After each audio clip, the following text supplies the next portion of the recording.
कहानी की शुरुआत में हम एक जेल को देखते हैं जिसका नाम द शॉशैंक रिडेम्पशन है। ये दुनिया की सबसे सिक्योर तरीन जेल है। इस जेल में हजारों कैदी हैं, लेकिन आज तक इस जेल से कोई भी कैदी फरार नहीं हो सका क्योंकि इस जेल की सिक्योरिटी बहुत ही ज्यादा स्ट्रिक्ट है। इस जेल में ऐसे कैदी भी हैं जिन्होंने अपनी पूरी जिंदगी इसी जेल में बिता दी, लेकिन इन्हें इस जेल से भागने का ख्याल तक नहीं आया क्योंकि इस जेल से भागने की कोशिश करने वाले कैदी की सजा सीधा मौत है। अब यहाँ सीन कट होता है और हमें कोर्ट में एंडी नाम के एक आदमी को दिखाया जाता है जो अमेरिका के एक बहुत ही बड़े बैंक का बैंकर है। जज उसे उसकी वाइफ और उसके लवर के मर्डर के इल्जाम में उम्र भर कैद की सजा सुनाता है, लेकिन एंडी कहता है कि मैंने ये मर्डर नहीं किए हैं। पर एंडी खुद को बेगुनाह साबित करने के लिए उसके पास कोई प्रूफ नहीं था, जिस वजह से कोर्ट का जज एंडी को उम्र भर कैद के लिए दुनिया की सबसे सिक्योर जेल दी शॉशैंक रिडेम्पशन भेज देता है। एंडी के साथ और भी कई सारे कैदी होते हैं और जब इन कैदियों को जेल के अंदर लाया जाता है तब जेल के अंदर मौजूद बाकी कैदी आपस में शर्त लगाते हैं कि आज रात इन नए आने वाले कैदियों में से कौन सा कैदी रोएगा, और इसके लिए ये लोग एक डिब्बी सिगरेट की शर्त लगाते हैं। ये लोग बाहर लाइन से खड़े नए आने वाले कैदियों में से एक एक कैदी को चुन लेते हैं। तब रेड नाम का एक कैदी एंडी पर दांव लगाता है क्योंकि उसे लगता है कि एंडी बहुत ही मासूम है और वो बहुत ही अमीर घर का है जिसने कभी तकलीफ नहीं झेली, इसलिए उसे लगता है कि वो आज रात सबसे पहले रोएगा। इसके बाद सभी कैदियों को लाइन से जेल के अंदर लाया जाता है और हर एक कैदी को उसके सेल में बंद कर दिया जाता है। कुछ देर बाद रात हो जाती है और तब पुराने कैदी नए आने वाले कैदियों पर चिल्लाने लगते हैं ताकि उनमें से कोई डर जाए और रोने लगे, और ऐसा ही होता है। इन नए आने वाले कैदियों में से एक कैदी फूट फूट कर रोने लगता है और कहता है कि मुझे घर जाना है। तब वहाँ गार्ड आते हैं और उसे रोने से मना करते हैं, लेकिन जब वो आदमी रोना बंद नहीं करता तब गार्ड उसे सेल से बाहर निकालकर इतना पीटते हैं कि वह बेहोश हो जाता है। दूसरी तरफ रेड एंडी पर लगाया हुआ दांव हार जाता है और रेड समझ जाता है कि एंडी बहुत ही स्ट्रांग है क्योंकि इतना डराने के बावजूद उसने एक आवाज तक नहीं की। इसलिए अगले दिन रेड अपने साथी को सिगरेट का एक डिब्बा दे देता है क्योंकि रेड एंडी पर लगाया हुआ दांव हार चुका था। तभी हम एंडी को देखते हैं जो अकेला चुपचाप ब्रेकफास्ट कर रहा होता है। तब एंडी की मुलाकात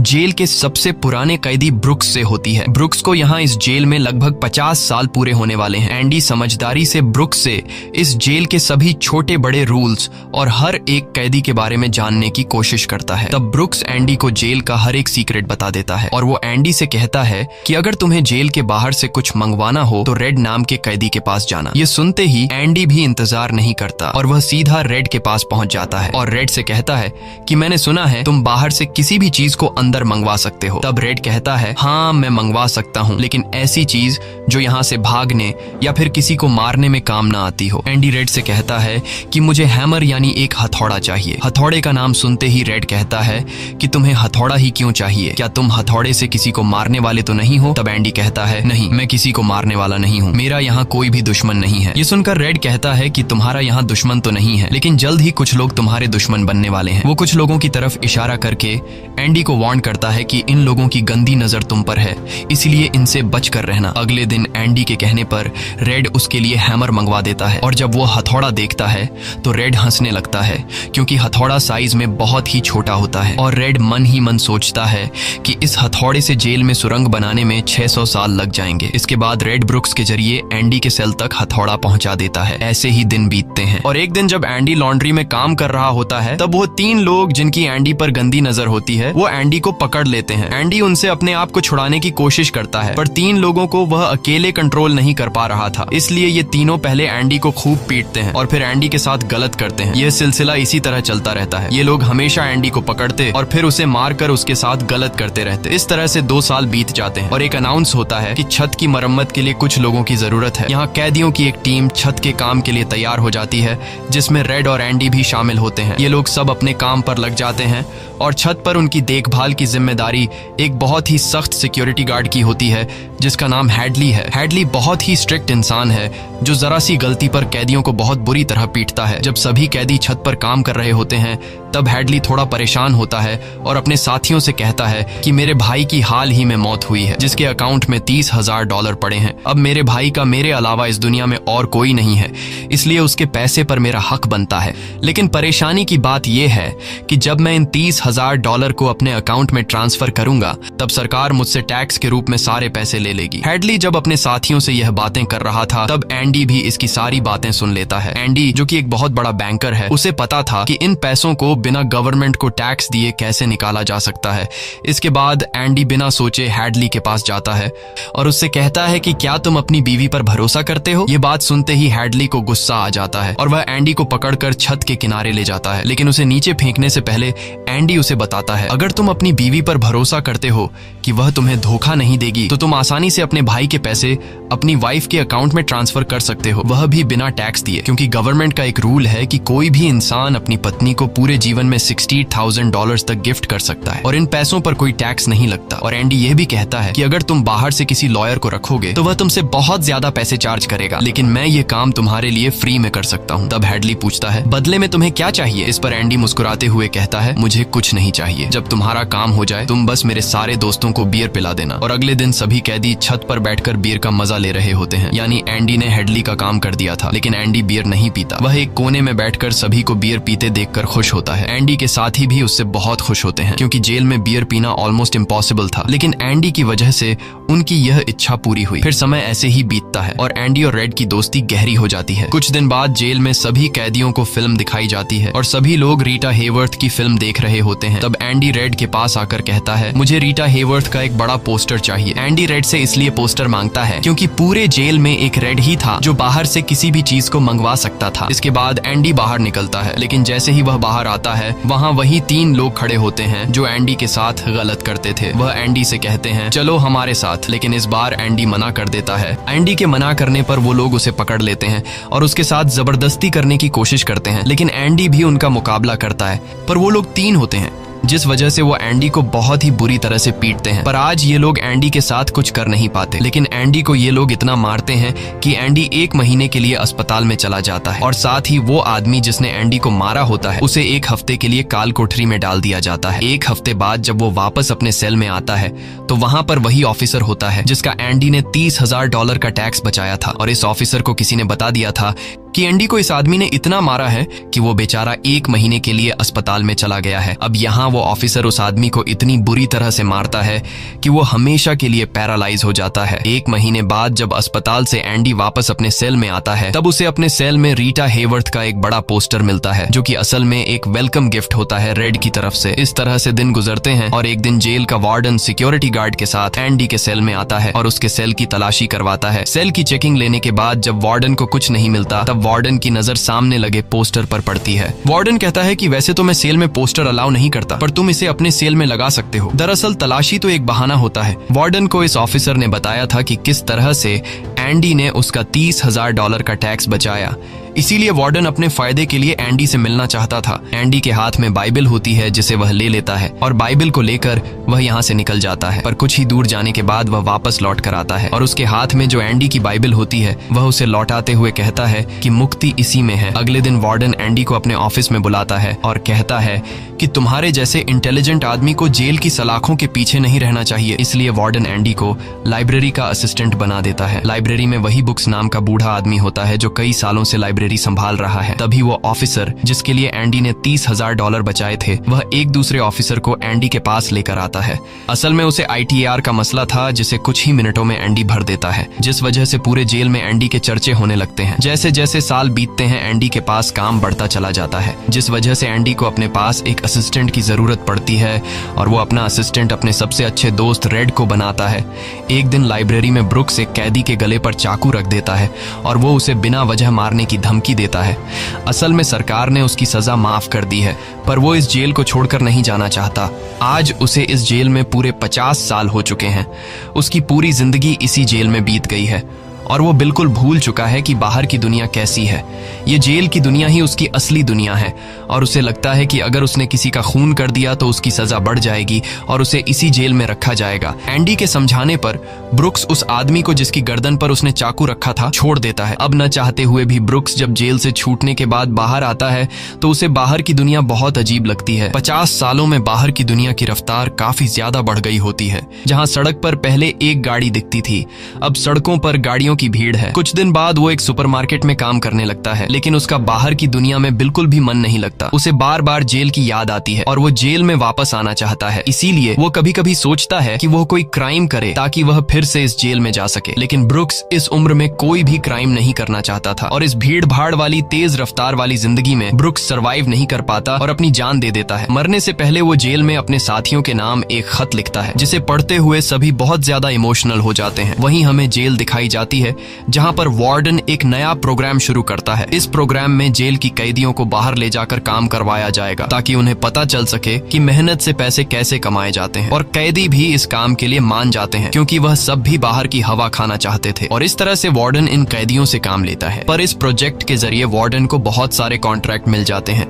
क्योंकि जेल के कैदियों की लेबर बहुत सस्ती होती है और जो बाहर की लोकल कंस्ट्रक्शन लेबर की टीम होती है उन्हें कहीं पर भी काम नहीं मिलता, क्योंकि वार्डन उनका काम आधी कीमत पर अपने कैदियों से करवाता है। और वार्डन आधी कीमत पर काम इसलिए करता है क्योंकि कैदी कोई लेबर तो थे नहीं जिनको वार्डन दिहाड़ी दे पाता। इसलिए वार्डन फ्री में कैदियों से काम करवाकर बहुत सारा पैसा कमाने लगता है और उसका यह पैसा ब्लैक का होता है। लेकिन एंडी एक बैंकर होने की वजह से वार्डन का सारा ब्लैक मनी व्हाइट में बदल देता है। दरअसल एंडी इन पैसों को एक ऐसे आदमी के नाम पर जमा करता है जो इस दुनिया में है ही नहीं, और वह उसके अकाउंट में सारा पैसा ट्रांसफर कर देता है ताकि अगर कल को पुलिस को पता भी चल जाए तो पुलिस एक ऐसे आदमी को ढूंढ रही होगी जो इस दुनिया में कभी पैदा ही नहीं हुआ। अब यहाँ जेल में एक नया कैदी आता है जिसका नाम टॉमी है। टॉमी बहुत यंग होता है और वह इस छोटी सी उम्र में कई सारी जेलों में जा चुका है। टॉमी एक बहुत ही फ्रेंडली नेचर का था, इसलिए उसकी जल्द ही जेल में बहुत से कैदियों से दोस्ती हो जाती है। एक दिन खाने की टेबल पर टॉमी सबसे कहता है कि मैं पिछले कई सालों से चोरी कर रहा हूँ, इसलिए मैं यहाँ की कई सारी जेलों में जा चुका हूँ और इस बार भी मैं चोरी की वजह से इस जेल में आया हूँ। टॉमी की बात सुनते हुए एंडी उसे कहता है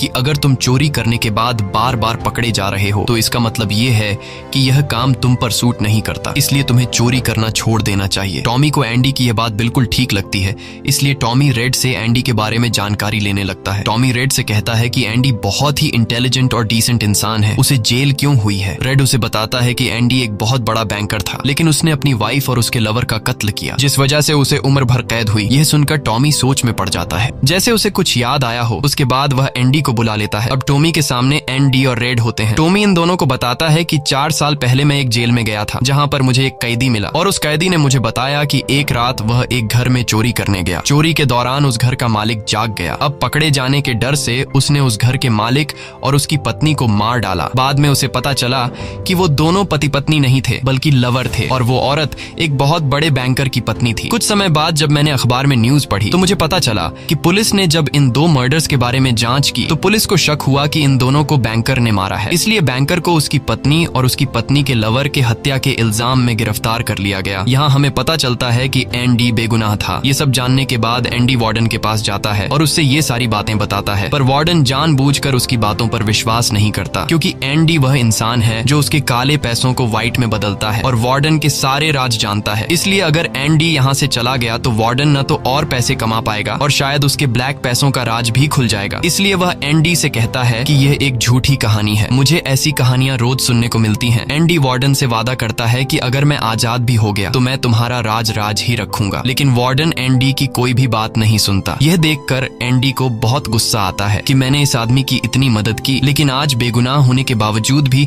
मुझे यह बाहर नहीं जाने दे रहा। इसलिए एंडी वार्डन पर चिल्ला पड़ता है। तब वार्डन एंडी को 1 महीने के लिए काल कोठरी में डाल देता है और उसके बाद वह सीधे टॉमी के पास जाता है और वार्डन टॉमी से पूछता है कि क्या तुमने जो बातें एंडी को बताई हैं वह सारी सच हैं। टॉमी कहता है हाँ ये बिल्कुल सच है। इसके बाद वह टॉमी से कहता है कि क्या अगर तुम्हें कोर्ट में बुलाया जाए तो तुम कोर्ट में इस बात की गवाही दे सकते हो। तब टॉमी कहता है हाँ मैं इसके लिए तैयार हूँ। ये सुनते ही वार्डन ऊपर गार्ड को इशारा करता है और वह गार्ड टॉमी को गोलियों से छलनी कर देता है। इसके बाद वार्डन एंडी के पास जाता है और उसे कहता है कि टॉमी ने भागने की कोशिश की थी इसलिए उसे गोली मार दी गई। लेकिन एंडी समझ जाता है कि टॉमी को क्यों मारा गया और एंडी मन ही मन सोचता है कि वार्डन बहुत ही घटिया इंसान है। एंडी वार्डन से कहता है कि आज के बाद मैं तुम्हारा काम कभी नहीं करूंगा। तब वार्डन कहता है कि मेरा काम तो तुम्हें ही करना पड़ेगा वरना मैं यह जेल तुम्हारे लिए नरक बना दूंगा। और जाते हुए वार्डन सिक्योरिटी गार्ड से कहता है कि उसे 1 और महीने के लिए काल कोठरी में रखो। काल कोठरी एक बहुत ही खौफनाक जगह थी जहाँ काले अंधेरों में कैदी को पूरे 1 महीने रहना पड़ता था। अब एंडी इस काल कोठरी में 1 महीना तो बिता चुका था, लेकिन अब उसे एक और महीना उसी अंधेरे वाले छोटे से कमरे में बिताना पड़ेगा। बाहर पूरे जेल में यह खबर फैल जाती है कि एंडी उस गुनाह की सजा काट रहा है जो उसने कभी किया ही नहीं था। जेल के अंदर मौजूद सभी कैदियों को एंडी के लिए बहुत दुख होता है। अब काल कोठरी में पूरे 2 महीने गुजारने के बाद जब एंडी बाहर आता है तो रेड उसके पास आता है। एंडी रेड से पूछता है कि क्या तुम कभी इस जेल से बाहर निकल पाओगे? रेड कहता है हाँ, लेकिन तब जब मैं बहुत बूढ़ा हो गया होऊंगा और मेरा दिमाग काम करना बंद कर देगा। एंडी कहता है कि मैं यहाँ से निकलकर मेक्सिको जाऊंगा। मेक्सिको में समुद्र किनारे एक बहुत खूबसूरत जगह है। कहा जाता है कि इंसान अपने आप को वहाँ खो देता है। मैं वहाँ अपना एक रेस्टोरेंट खोलूंगा, समुद्र किनारे अपनी नाव की रिपेयर करूंगा और वहाँ मुझे एक जोगाड़ी आदमी की जरूरत पड़ेगी जो मेरे लिए बाहर से सामान लाया करेगा। असल में वह रेड की तरफ इशारा कर रहा था। रेड ये सुनकर कहता है कि उम्मीद बहुत खतरनाक चीज होती है, ये इंसान को पागल तक कर देती है। तुम्हें सच्चाई की दुनिया में वापस लौटना होगा। मेक्सिको यहाँ से बहुत दूर है। ये कहकर रेड वहाँ से जाने लगता है, लेकिन जाने से पहले एंडी रेड से कहता है कि वादा करो कि अगर तुम कभी यहाँ से रिहा हुए तो मेरा एक काम करोगे। रेड कहता है हाँ, मैं जरूर करूंगा। तब एंडी रेड को एक एड्रेस बताता है और कहता है कि जब भी तुम यहाँ से छूट जाओ तो उस जगह जाना जहाँ एक बड़े मैदान के बीच एक खूबसूरत पेड़ है। उसी पेड़ के नीचे मैंने अपनी वाइफ को प्रपोज किया था। वह रेड से कहता है कि उसी पेड़ के नीचे एक दीवार के अंदर तुम्हें काले रंग का पत्थर मिलेगा जिसके नीचे मैंने एक बॉक्स छिपाया है और जब भी तुम रिहा हो जाओगे तो वहां जाकर उस पत्थर के नीचे उस बॉक्स को देखना कि उसमें क्या है। यह कहकर एंडी वहां से चला जाता है और सीधा वार्डन के पास पहुंचता है। वह वार्डन का काम पूरा करके उसके सारे डॉक्यूमेंट्स एक खास तिजोरी में रखता है। डॉक्यूमेंट्स रखने के बाद वार्डन एंडी को अपने कपड़े देता है। वह एंडी से कहता है कि मेरे कपड़े प्रेस करवा देना और मेरे जूतों को शीशे की तरह चमका देना। इसके बाद एंडी वापस अपने सेल में आ जाता है। वहीं दूसरी तरफ रेड आज रात बहुत परेशान होता है क्योंकि उसे डर था कि एंडी कहीं खुद को मार न दे। इस तरह से रात गुजर जाती है और सुबह होती है। सुबह होते ही सभी कैदियों के सेल के दरवाजे खुल जाते हैं और सभी कैदी बाहर आ जाते हैं, लेकिन एंडी सेल से बाहर नहीं आता। ये पिछले 20 सालों में पहली बार ऐसा हो रहा था कि कोई कैदी सुबह अपने सेल से बाहर नहीं आया। तब रेड की नजर भी एंडी के सेल की तरफ होती है और रेड की परेशानी बढ़ती रहती है कि कहीं एंडी ने खुद को मार तो नहीं दिया। तभी एक गार्ड बहुत गुस्से में एंडी के सेल की तरफ जाता है, लेकिन वहां पहुंचकर जब वह देखता है तो उसकी आंखें खुली की खुली रह जाती हैं क्योंकि अंदर सेल में कोई भी नहीं था और एंडी वहां से फरार हो चुका था। अब हम वार्डन को देखते हैं जो अपने जूते पहनने के लिए निकालता है, लेकिन उस बॉक्स में उसके नहीं बल्कि एंडी के पुराने जूते होते हैं और तभी पूरे जेल में सायरन बजने लगता है और यह सायरन होता है किसी कैदी के भागने का। वार्डन तेजी से एंडी के सेल में जाता है और वहां वह देखता है कि एंडी नहीं है। इसके बाद वह सिक्योरिटी गार्ड से कहता है कि जाओ और रेड को बुलाकर लाओ क्योंकि वह हमेशा एंडी के साथ रहता था। यहाँ पर रेड को भी बुलाया जाता है। वार्डन रेड से पूछता है कि यह एंडी कहाँ है। रेड कहता है कि मुझे क्या पता। इस बात पर वार्डन को बहुत गुस्सा आता है। वह कहता है क्या वह कोई भूत था जो रातों रात यहाँ से गायब हो गया। गुस्से में वार्डन वहाँ पड़े पत्थर उठाता है और उनसे गार्ड्स और रेड को मारने लगता है और एक पत्थर वह उस पोस्टर पर भी मारता है जो दीवार पर लगा होता है, पर पत्थर टकराकर नीचे नहीं गिरता बल्कि पोस्टर के आर पार हो जाता है। और जब वार्डन उसके अंदर हाथ डालता है तो देखता है कि एंडी ने वहाँ एक बहुत बड़ी सुरंग बना रखी थी जिसे देखकर सब हैरान हो जाते हैं क्योंकि यह दीवार बहुत मजबूत होती है। बिना मशीन के इस दीवार में सुरंग बनाना लगभग नामुमकिन था, पर एंडी ने नामुमकिन को मुमकिन कर दिखाया और यहाँ से फरार हो गया। इसके बाद सभी गार्ड्स वहाँ जाते हैं जहाँ से एंडी बाहर निकला था। वहाँ उन्हें एंडी के पुराने कपड़े और वह हथौड़ी मिलती है जो आज से 20 साल पहले एंडी ने रेड से मंगवाई थी। ये वही हथौड़ी होती है जिससे पिछले 20 सालों से एंडी अपनी सेल की दीवार में सुरंग बना रहा था। 20 सालों से एंडी ने यह काम इतनी बारीकी से किया कि किसी को पता तक नहीं चला। साथ ही दीवार से जो भी मिट्टी निकलती थी वह उसे अपनी जेब में रखकर ग्राउंड में बिखेर देता था। एंडी ने आखिरी बार जब वार्डन के लिए काम किया था तो वह वार्डन के काले पैसों के सारे डॉक्यूमेंट्स अपने पास रख लेता है और उसके पास जो उसकी बाइबल होती है वह उसे वार्डन की नजरों के सामने चालाकी से उसकी तिजोरी में रख देता है और एंडी वार्डन को ऐसे दिखाता है कि जैसे ये बाइबल नहीं बल्कि उसके डॉक्यूमेंट्स हैं। साथ ही वार्डन ने जो अपने कपड़े उसे प्रेस करने के लिए दिए थे, एंडी पहले वार्डन के कपड़ों को पहनता है और फिर उसके ऊपर अपने पुराने कपड़े पहन लेता है और वे जूते जो वार्डन ने उसे शीशे की तरह चमकाने के लिए दिए थे, एंडी उन्हें पहनकर निकल जाता है। रात को जैसे ही सारी लाइट्स बंद होती हैं, एंडी अपने सेल में की गई सुरंग से बाहर निकलता है। इसके बाद वह एक गटर का पाइप तोड़ता है और उस पतले से गटर के पाइप में रेंगता हुआ उस जेल से फरार हो जाता है, जिससे आज तक कोई भी भाग नहीं सका था। हालांकि एंडी जिस गटर के पाइप से रेंगता हुआ बाहर निकला था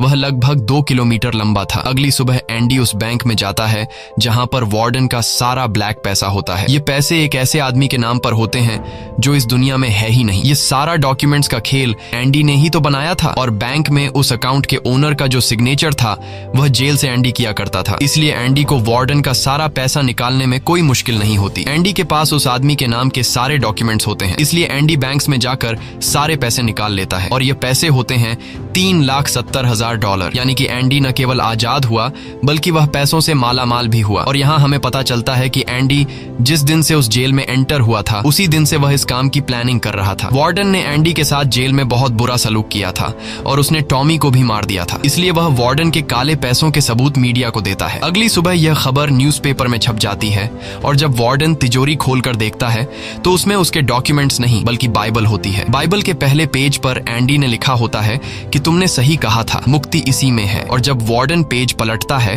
तो वह देखता है कि वहां पर हथौड़ी का एक निशान होता है। दरअसल एंडी ने बाइबल के पेजेस को हथौड़ी की शेप में काटकर एक सांचा बनाया हुआ था जिसके अंदर वह अपनी हथौड़ी छिपाया करता था। और आज से 20 साल पहले जब वार्डन पहली बार एंडी की सेल में गया था और उसने एंडी की बाइबल उसके हाथ से लेकर वापस उसे लौटा दी थी, उस समय भी वह हथौड़ी उसी बाइबल के अंदर थी। यह देखकर वार्डन को एक बहुत बड़ा झटका लगता है। दूसरी तरफ वार्डन के काले पैसों की खबर पूरे शहर में फैल चुकी थी, इसलिए जेल के बाहर रिपोर्टर्स और पुलिस वार्डन को गिरफ्तार करने के लिए आ रही होती है। और इससे पहले कि पुलिस उसे गिरफ्तार करती, वार्डन अपने आप को गोली मार देता है। कुछ समय बीतने के बाद एंडी के दोस्त रेड की सजा भी माफ कर दी जाती है और उसे गवर्नमेंट की तरफ से एक नौकरी भी दिलाई जाती है। पर बाहर की दुनिया में रेड का दिल बिल्कुल नहीं लगता क्योंकि उसने अपनी जिंदगी के 40 साल जेल में गुजारे थे। रेड भी उसी कमरे में रहता है जहां पर ब्रुक्स रहा करता था और रेड भी अपनी जान देना चाहता है, पर तभी उसे याद आता है कि उसने एंडी से वादा किया था। इसके बाद वह उस जगह के लिए गाड़ी में रवाना हो जाता है और वह उस बड़े घास के मैदान में जाता है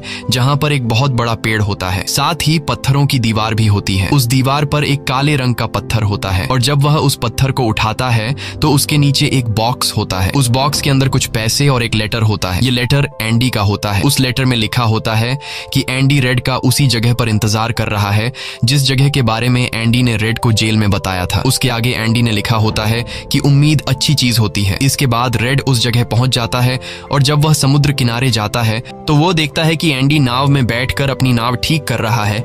यह जगह, यह सब कुछ एंडी का वह सपना होता है जो उसने जेल में रेड से शेयर किया था और रेड ने कहा था कि उम्मीद अच्छी नहीं होती। इसके बाद यह दोनों एक दूसरे को गले लगाते हैं और इसी के साथ ये कहानी खत्म हो जाती है। अगर आपको यह वीडियो अच्छी लगी हो तो हमारे चैनल को सब्सक्राइब और वीडियो को लाइक जरूर कीजिएगा।